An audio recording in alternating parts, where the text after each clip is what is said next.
The wilderness of North America was not by any means a blank canvas. It was not empty. It was not unclaimed. Every valley, canyon, ridge, cave, and mountain range already had some type of occupant, or at the very least, something was here. And the people who lived here knew it well enough to speak cautiously when the subject arose. Among the Cherokee, there are detailed accounts of the Nunahi, which is a race of beings who lived inside of the mountains that, according to legend, could open up like doors. And the word Nunahi roughly translates to the people who live anywhere. You have entered the 21st century dystopian portal. Welcome to confusion, welcome to question, and welcome to clarity. The life is in the blood.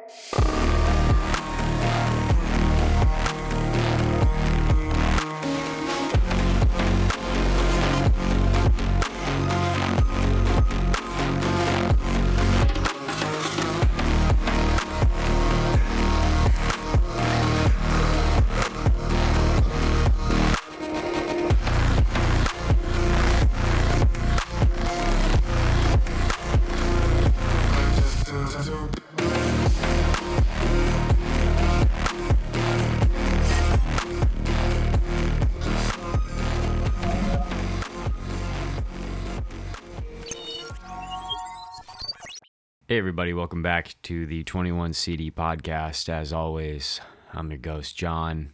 Thank you so much for all of the support that I've seen pouring forth from you guys, all the shares. We've gotten about 400 followers these past couple weeks, which is a huge increase compared to what I'm used to.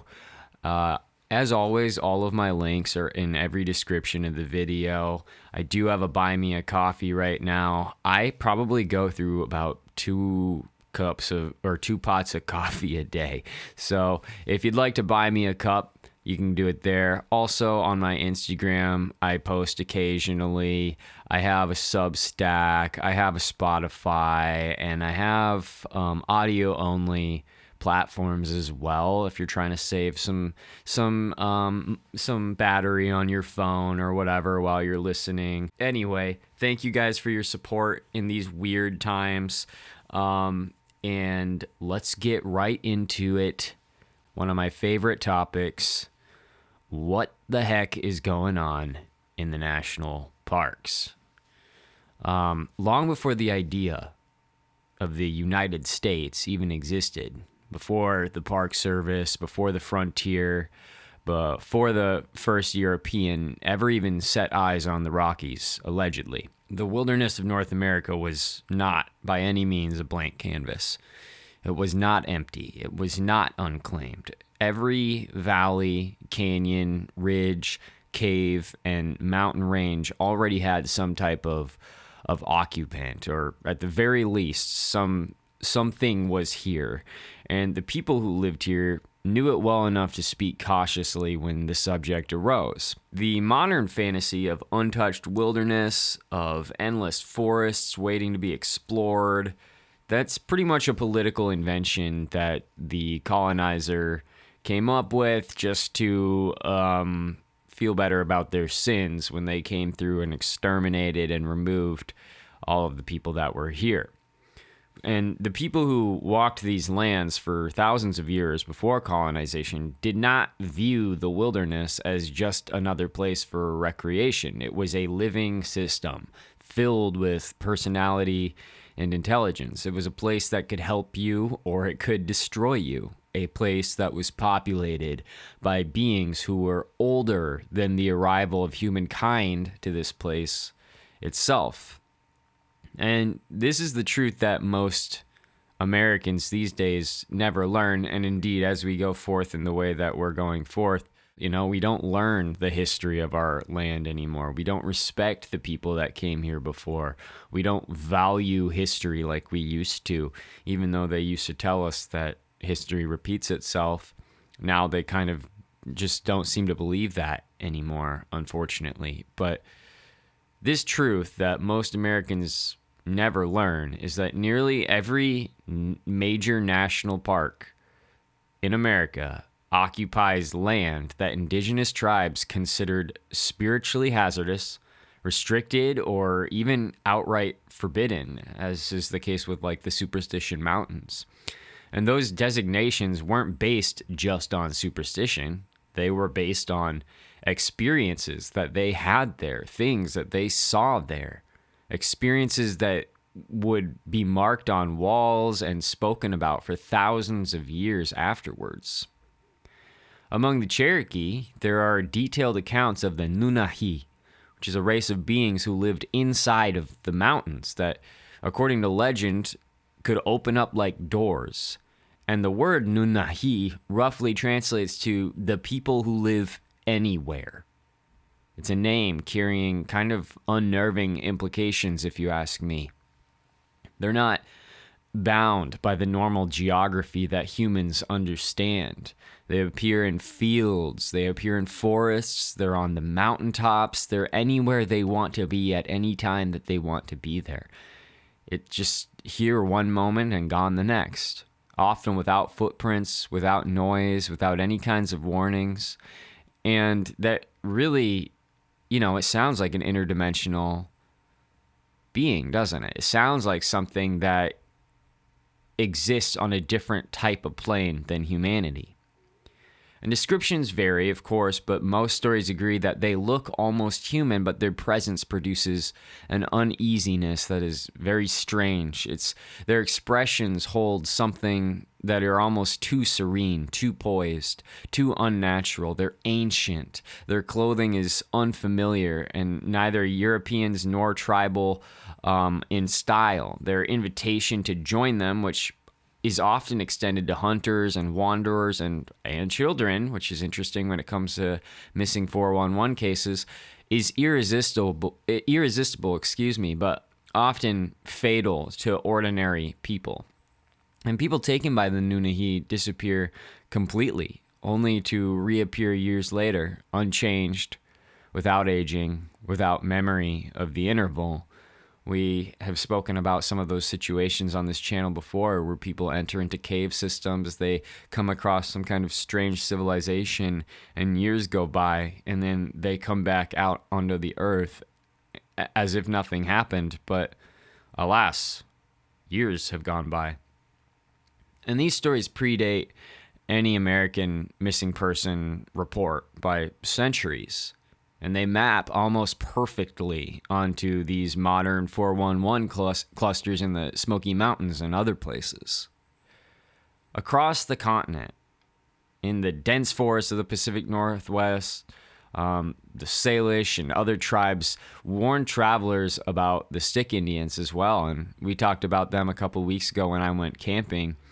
And they're these tall, thin forest beings with an eerie mastery of mimicry, kind of like the skinwalker, right? Their whistles would lead people off paths. Their voices imitated loved ones. Their footsteps can be heard circling camps, but no shape ever emerges from the tree line. The Stick Indians also don't attack like regular predators like your wolves, your mountain lions, your bears. They disorient and they lead people deeper and deeper into these dense forests until they're hopelessly lost. And sometimes the victim is found alive, confused, stripped of clothing, dehydrated. Other times only their possessions turn up in folded and orderly piles, just like in some of those missing 411 cases that we hear about today. Olympic National Park, which is known for some of the highest missing person rates in the system, sits squarely atop this territory and is once considered too spiritually volatile to casually enter, especially by people who knew the history of the place at all. Modern hikers, of course, shrug off these stories as myths. We've got races and stuff that run through the parks. We've got long hiking trails like the Appalachian Trail and all that kind of stuff. But indigenous people had really no reason to fabricate warnings about terrain that fed and supported them. Their survival depended on understanding the landscape intimately. So if they warned a place was dangerous, most likely it wasn't just out of superstition, it was out of some kind of experience that they had there.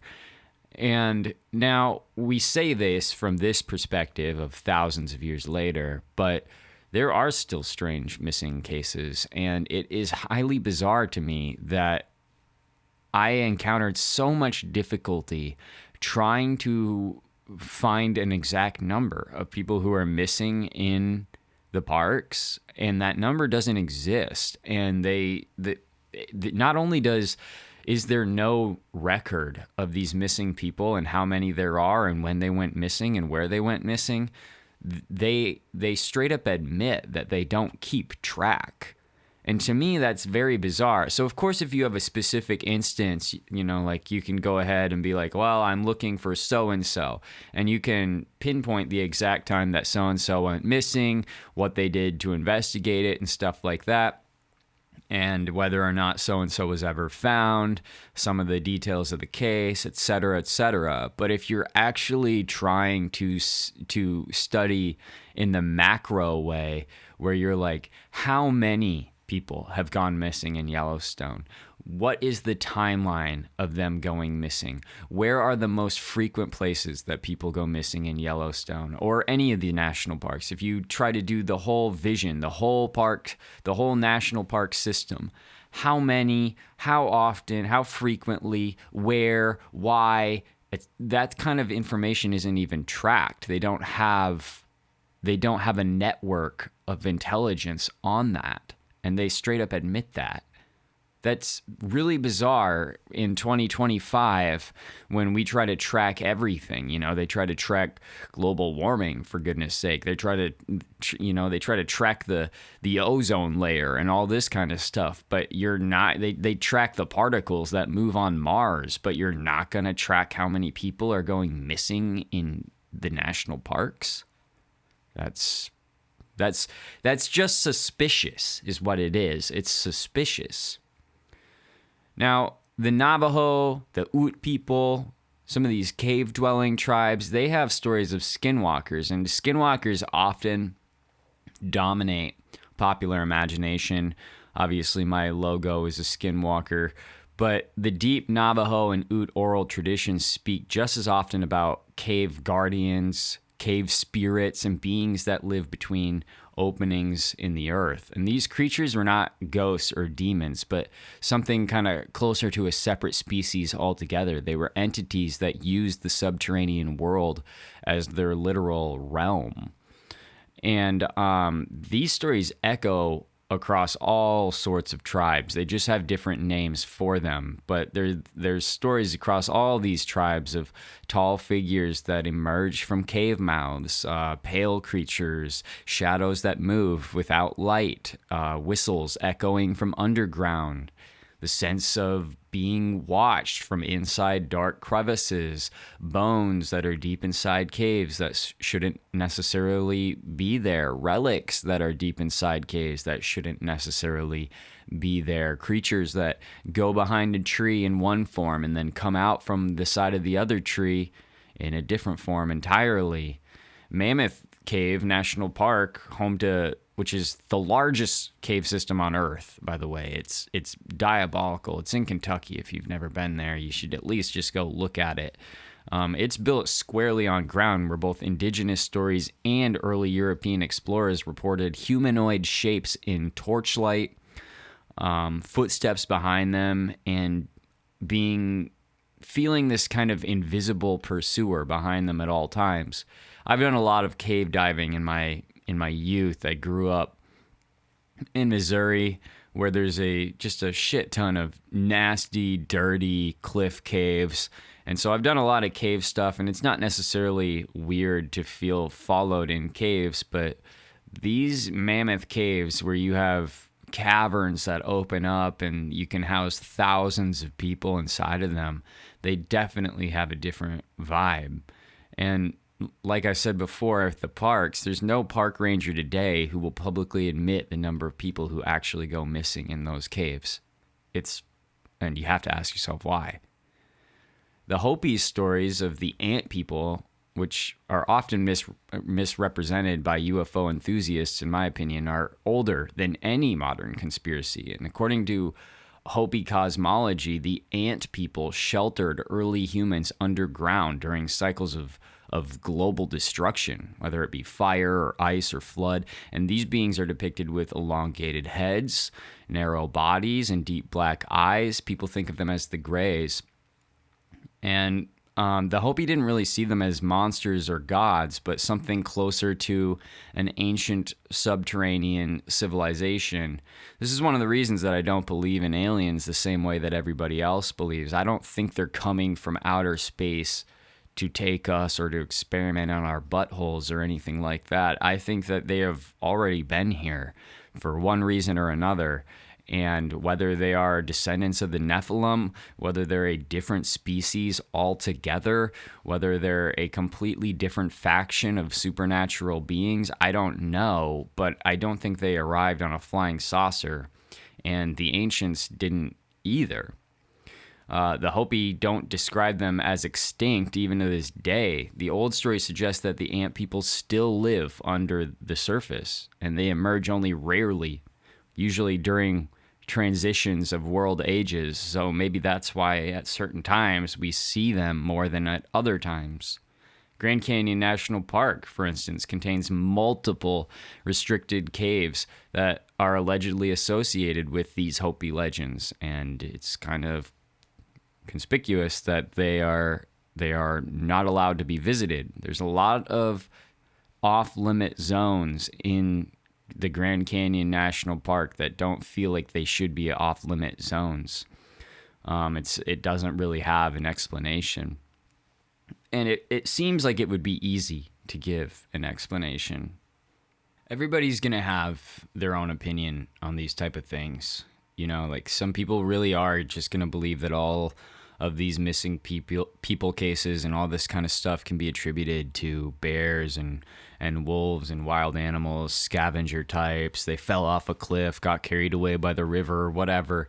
You know, they fell into a cave system and were never found again. That's like, I think plenty of that kind of stuff happens. I was just reading this case about a missing person yesterday, a guy who was 78 years old, and he was dropped off near his home one night in California, some kind of remote location in California. This was like last week or something. And then the authority, he just went missing, and they found some of his belongings. And now the authorities are saying that, yeah, he was probably dragged off by a bear and like stuff like that. And I do think that there are a fair share of those cases. Like that stuff does happen, but it doesn't attribute to everything. And a lot of these stories that we're referring to in episodes like this are stories that have existed for thousands of years, and not only existed, but persisted. They continue to be told. They continue to stick around.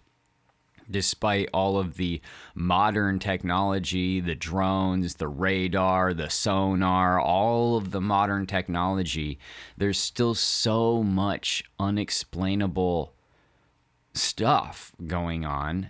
You know, the fact that we don't keep records, all this kind of stuff that do make the significance of these stories kind of chilling.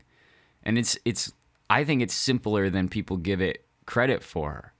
Where modern Americans see camping destinations, indigenous tribes saw border lines, if you will, where human authority kind of ended and a different type of authority began. And again, too, like if we're going to play devil's advocate, some of this could be stories that they spread throughout the land so that enemy tribes would be afraid to invade them and stuff like that. But not all of them.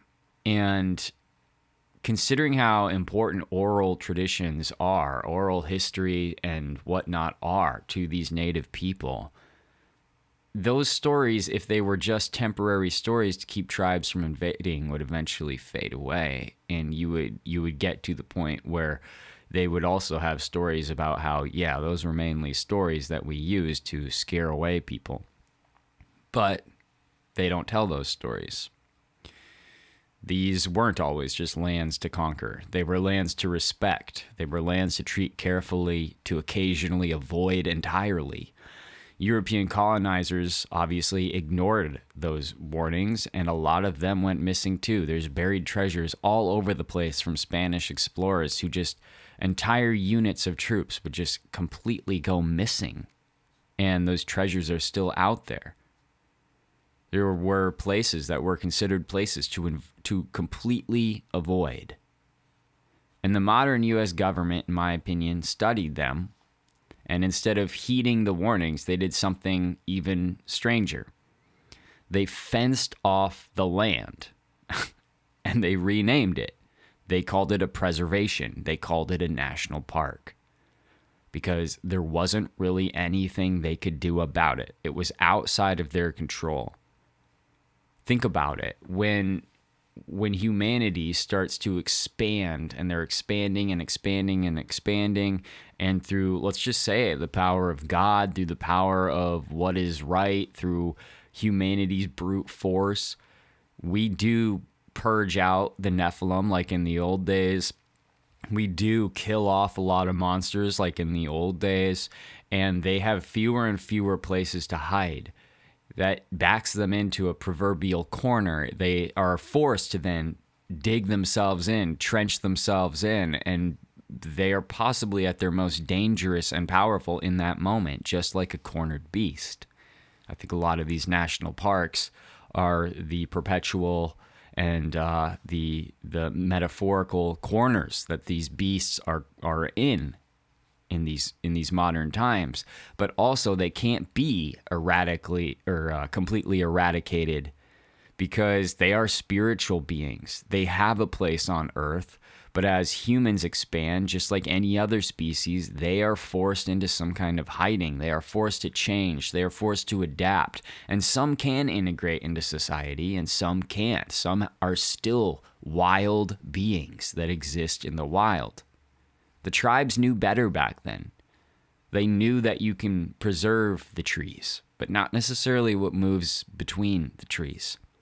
So when the United States began to stretch itself across the continent, it found more than just open land waiting for settlement. Early explorers even discovered territories where animals would react strangely, where compasses would misbehave, where sound refused to travel normally, and where the forest lines seemed to conceal something. Native tribes warned for centuries that these places belonged to forces that were here far beyond them, far older than memory. And the government, of course, was unconcerned with any of these tribal superstitions, so they entered anyway, and almost immediately they began losing people.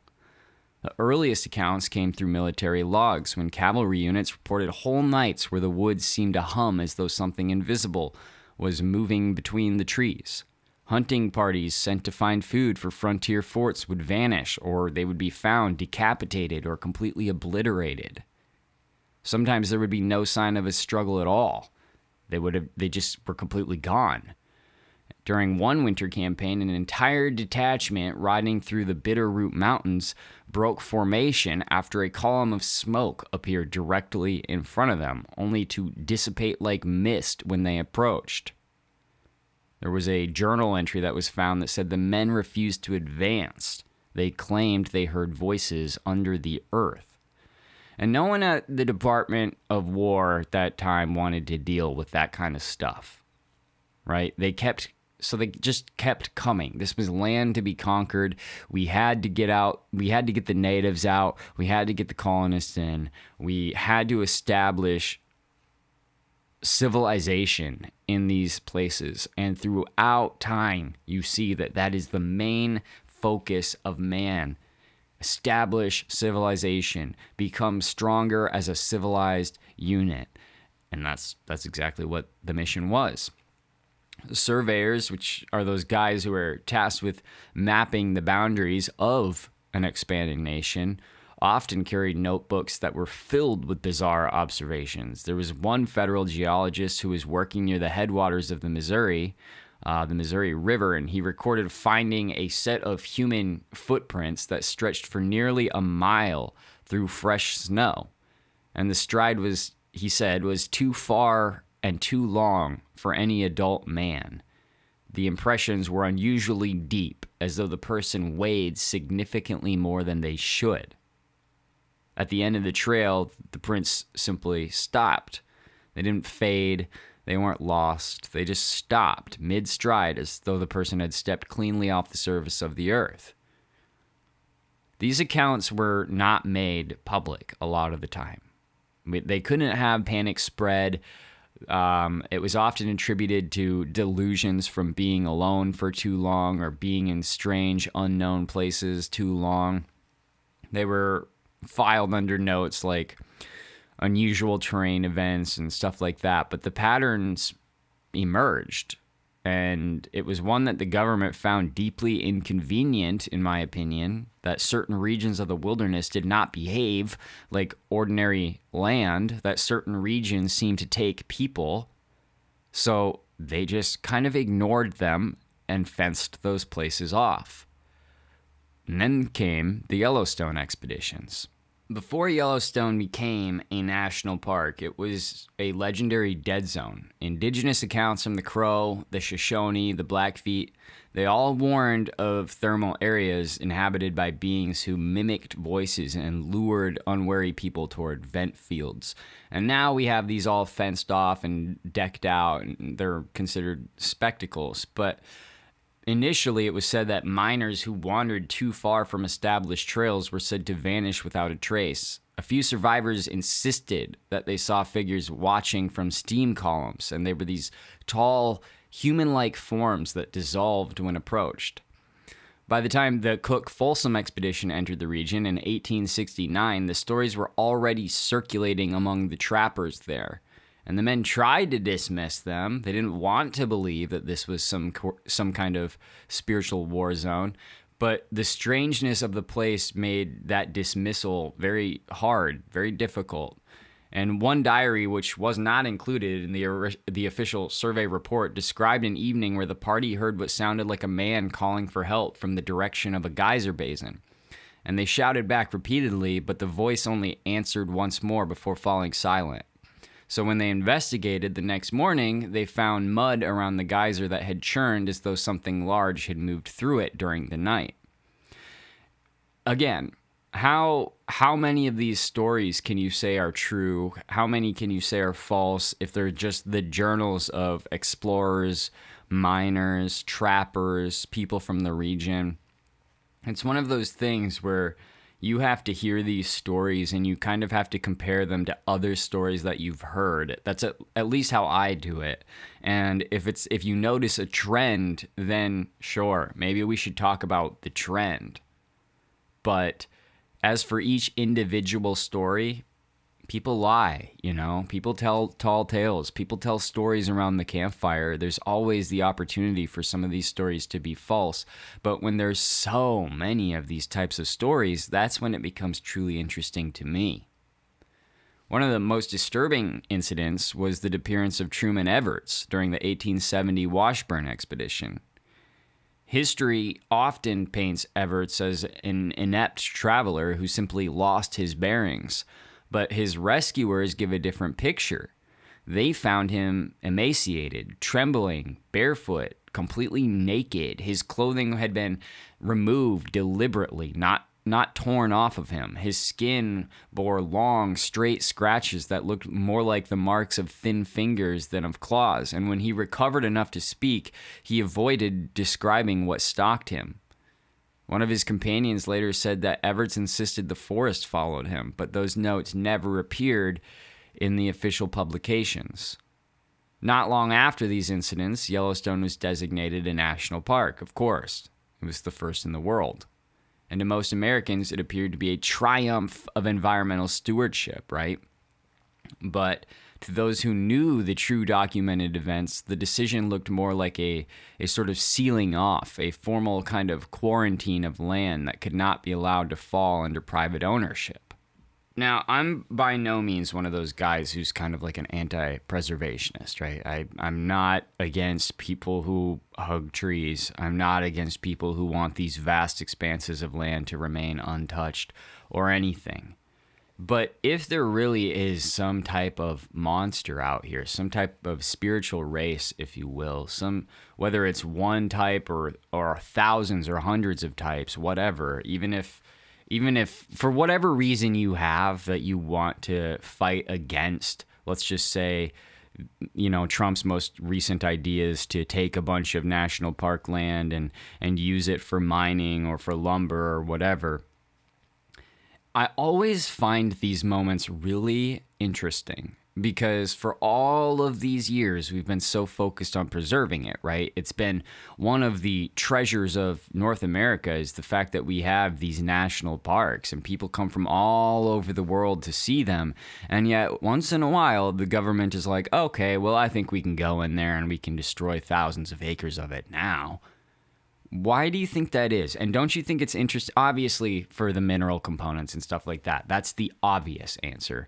But what about is there a conversation to be had about the pushback that people get from, that the government gets from the general population, from the people themselves being like, no, we must preserve the parks. We must protect the parks. And if these land masses are literally used as reservations for spiritual beings, and you have all of these people sort of confirming, unbeknownst to them, that these locations should be preserved, is that a form of spiritual warfare? It's just a conversation. It's just a question that's in my mind. But is that a form of spiritual warfare? So that these places continue to be untouched, unexplored, unmined. I don't know. Because what it does is it turns the population against the government that would eradicate seemingly suspicious creatures. And again, I'm not saying that I want to go eradicate suspicious creatures. Far from it. I love the national parks. I love camping in them. I love visiting them. I love studying them from afar. I think they're amazing and beautiful, and I think every inch of God's earth is special. But it's just a question that comes up in my mind. It's interesting how the entire population, many of these people who never even go out into the national parks, or at a minimum don't go very deep into them at all. They'll go to the visitor center and they'll buy a keychain, but they're not marching miles into the wilderness that they would, which is where the government would inevitably mine or deforest, etc., a place they would never even go.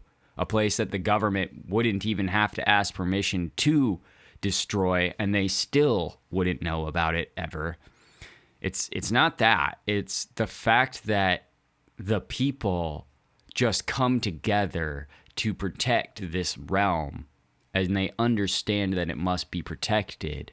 If there is some kind of spiritual being in this realm, it does feel a little bit like spiritual warfare, kind of like how they weaponize the ozone layer against us and stuff like that. Obviously, there's a firmament. It says there's a firmament in the Bible, but they try to mitigate that. They try to call it the ozone layer, and they try to say stuff like, oh, well, we can't penetrate this, or we can't penetrate that, or because cows are farting and we're eating too much McDonald's, we're damaging this or that in the sky, in the layer. I say the ozone layer because to me, science just invents a bunch of stuff a lot of the time to make us feel trapped, but to me, this protection of the national park sometimes, the national park system falls into that same type of realm in a very earthbound way. That's all I'm saying. I don't even know if I got my point across, but there you go.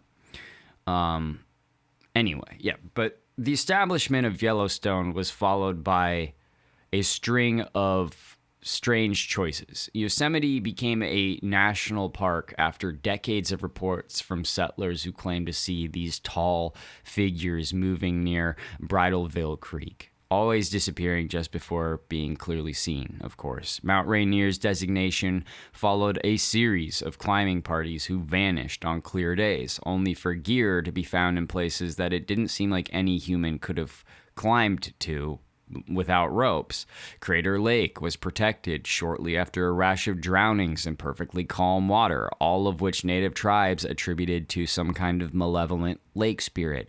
Each time a park was created, there was some kind of murmur beneath the public narrative. It was a quiet acknowledgement from those close to the decision-making process that the land was easier to control under federal jurisdiction. It was easier to patrol, easier to restrict, it was easier to hide.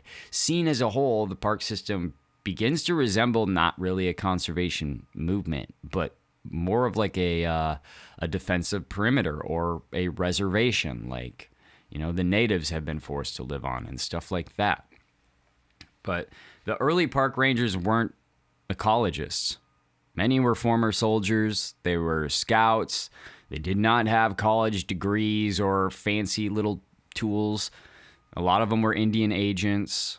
They were men chosen not for their botanical knowledge, but for their ability to operate in lands where civilization holds no authority. They were heavily armed, they were heavily trained, and they were instructed to treat certain regions as off limits even when no public explanation existed. I think that because of how dumb modern people are, they think that these were like forest rangers who were out here in their green polos and their stupid hats, and they were like wandering around making minimum wage, like just there generally for customer service. But no, these were hard men, a lot of the time murderers, a lot of the time experienced in battle in the harshest regions. They had seen their friends be killed by natives. They had fought bears. They're like badasses. They weren't just these regular dudes who had to tuck in their shirt or they got a write-up. These were real hard asses. And stories from early rangers that have been passed privately to family members decades later tell of orders to stay away from certain locations. Why would some of those same locations be locations that natives used to tell people to stay away from? It's just kind of like one more correlation between the past and the present and locations that we're allegedly not supposed to go to. By the mid-20th century, the government's attitude toward these locations hardened even further. What were once sort of subtle restrictions became more like actual military presence. Special forces began conducting mysterious training exercises in national forests. These operations occurred at night. Helicopters would fly through certain areas without lights, or if they found an explorer who drifted too far, they would, we see these videos even today. Helicopters appearing out of nowhere, deep in the wilderness. Locals reported hearing bursts of automatic gunfire and seeing uniformed men moving in tight formation through the forests. And sometimes these exercises occurred after disappearances. Sometimes they preceded them. A retired Army officer later would claim that these missions weren't training at all. They were containment responses. They were triggered when something breached some kind of boundary or when too many civilians stumbled too close to maybe a place they shouldn't be, or perhaps whatever is in there is starting to expand outward.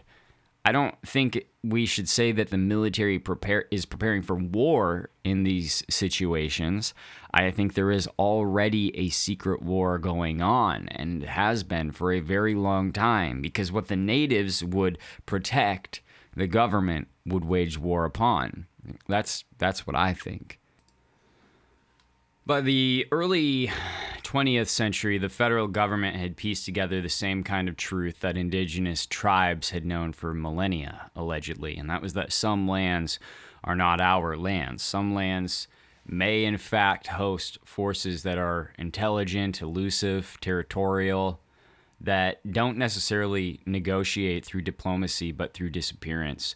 And I asked my wife a question the other day. I was like, how bad do you think it would have to get on the planet before the animals themselves and nature itself just destroyed us? Like, if we tried to cut down every single tree, would deer start attacking us? Would they come out of the forest and just start randomly killing our kids? Like, would the birds all of a sudden start harassing us every time we went outside, to the point where it was literally impossible to be outside at all because squirrels and rats and raccoons and everything would just develop such feral qualities that they would literally attack us? And it wasn't long after that discussion that I started seeing all of these news articles about how in Japan they have an epidemic of bears right now. The army has had to move in to exterminate bears because the bears are moving out of the forests in Japan and attacking people and killing them. And there have been over 100 different instances now of people being injured. And I mean, this was like 2 weeks ago, so the number has most definitely climbed since then. But there were people who were being literally killed by these bears as well. And then I saw other articles about how even the deer are populating to a point where we can't really contain them, and here in my state and stuff like that.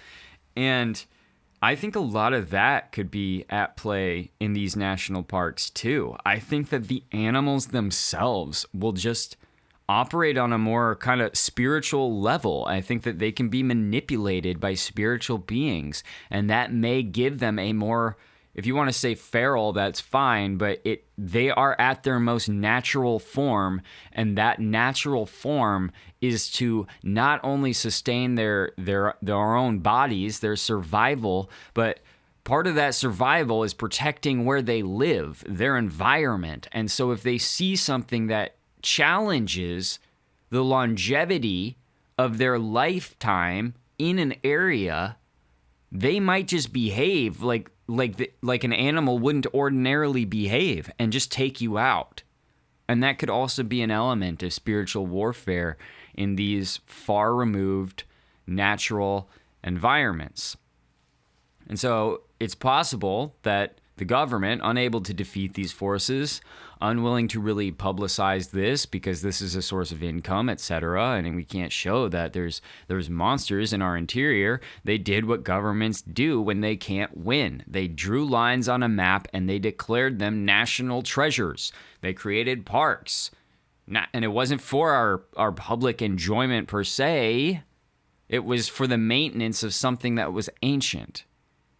The modern mind loves randomness, and a lot of this seems random. After all, we don't have a definitive answer. People often accuse me of waffling about on this show because I never provide them with an answer, but the truth is that's the thing about mysteries. There is no definitive answer, just a bunch of ideas. It comforts people to believe bad things happen without meaning, that the wilderness just occasionally swallows the unwary the same way the ocean does. It's a tragedy of probabilities, not necessarily of intent. And that's comforting to people because that means that it's more than likely just all accident and there's nothing actually there targeting anybody. But the missing person cases in America's national parks almost resist randomness. They defy it. They kind of form shapes and trends. They echo one another. They seem to obey rules that no mountain lion, no serial killer, no weather anomaly could possibly follow. And the deeper you read into some of these missing 411 data sets, the stripping of sensationalism, the stripping of Hollywood, the stripping even of the interpretation itself, if you do that, the more the disappearances begin to feel like the signature of something intelligent. Like there's something else going on here. There's something that is ancient. There's something that is more powerful than us at play. Something that doesn't abide by the same rituals that humanity does. And it has a kind of very specific sort of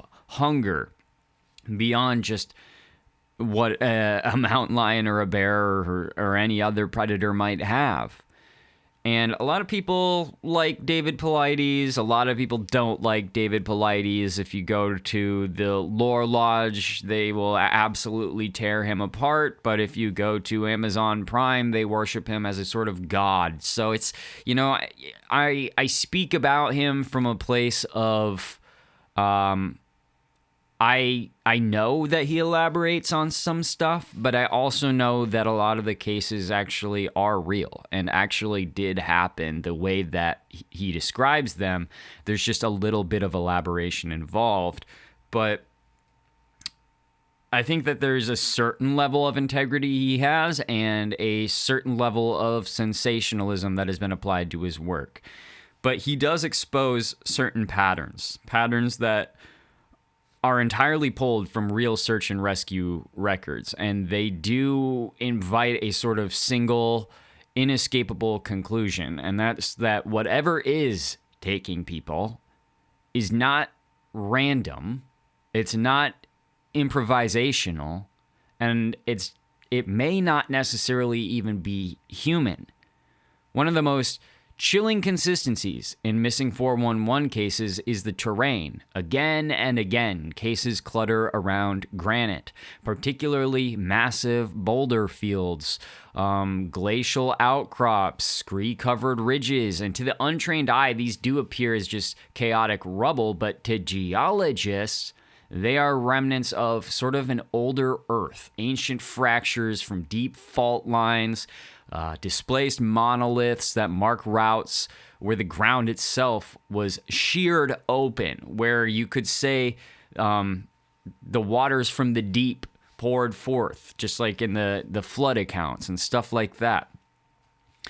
Indigenous traditions do recognize these areas as spiritually hazardous almost all of the time. The Salish, the Kootenai tribes, they describe them as the walking grounds of giants. And why do you think that is?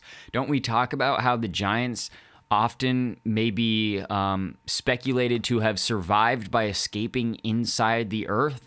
So would it not make sense, at least from a myth and legend and lore perspective, that these ancient fractures could be the locations where giants might propagate?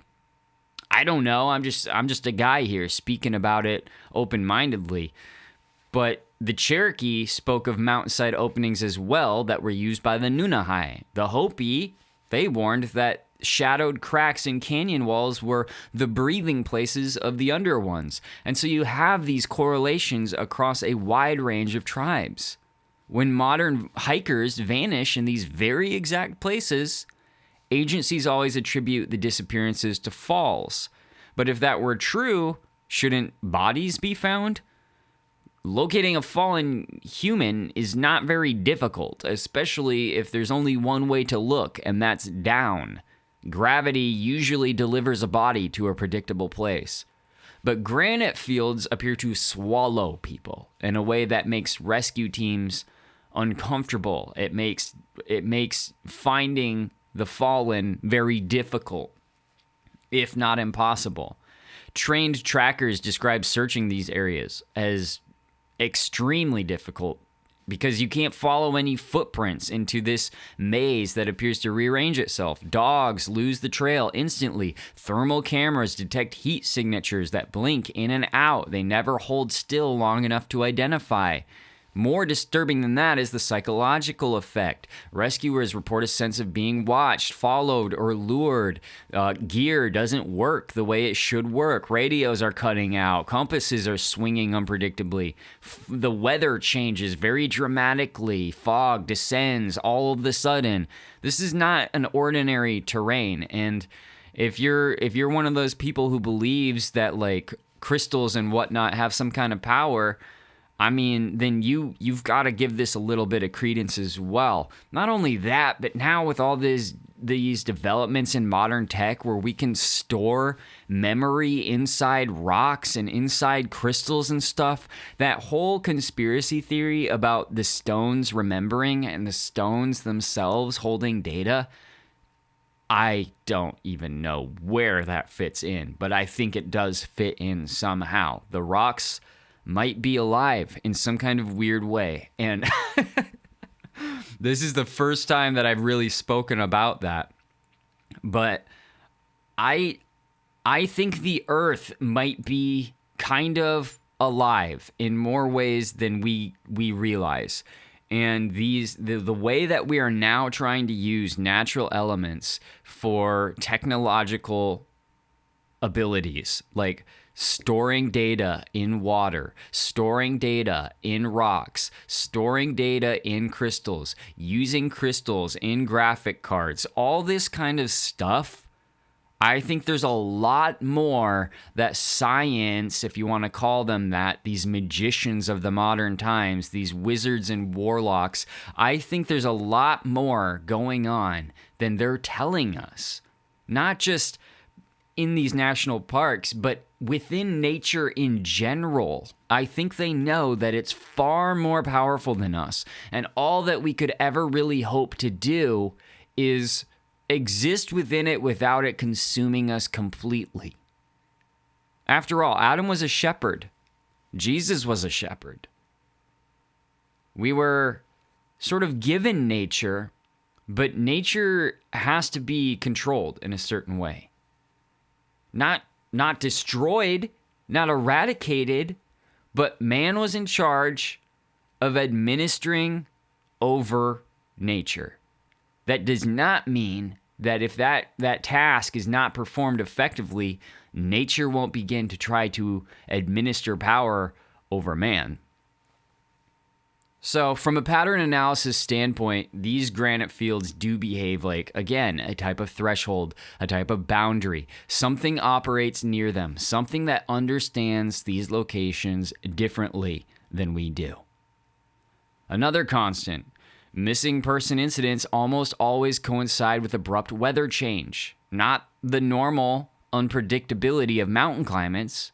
No, these are storms that materialize unnaturally fast, fog banks that roll in like curtains being drawn, wind gusts that rise without prelude. Search and rescue veterans find that this pattern is very unsettling. It suggests a certain timing, a certain coordination. And when you now understand in the modern age that the government can control the weather, they literally, like a few years ago, this was still a conspiracy theory.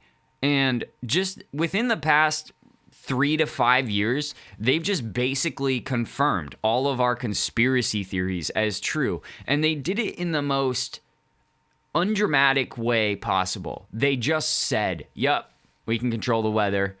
Yup, we don't know what these things in the skies are. Yup, we don't have records of what goes on in the national parks. Yup, you guys are right. Yup. We do have laser beams that can fall out of the sky and torch entire cities. Yup, we do. Uh-huh. And nobody even bats an eyelid at it because it's like, oh, well, I guess they're not hiding it, so it's not that bad of a reality after all, because even though yesterday it was a horrifying conspiracy theory that might explain all these mysterious things, now it's just true, and they're not even trying to hide it, so I guess, yeah, mystery solved. But no, what comes after the mystery is solved? When you find out who the perpetrator is, the mystery is solved. Now you have to decide what to do about it. And so these missing 411 cases where the weather is changing dramatically, I do believe that a lot of that can be natural. I also believe that can be an organized sacrificial moment. And you can do with that knowledge what you will. I also believe that whatever is within these forests demands a certain amount of sacrifice, a certain amount of reverence. And if the weather is going to go ahead and just impede the process of anybody understanding what's going on, that doesn't really shock me. That's just covering the trail of evidence. There's documented cases where a clear blue sky turns to blizzard conditions in minutes. Fog materializing the exact moment a witness gets lost or loses sight of his buddy or whatever. Winds that drown out screams that should be audible for miles. And then when the weather clears, the forest is just different, as if whatever passed through it has already left. And once again, In folklore, this correlation is ancient. So we have these stories of this happening in the ancient times. We have these stories of this happening in the modern times, which might defeat my idea of sometimes this being a sacrifice that is aided by government technology. But in the folklore, the Salish stick Indians were said to hide themselves in fog that was considered borrowed. The Inuit people tell of spirits who travel within the storms themselves.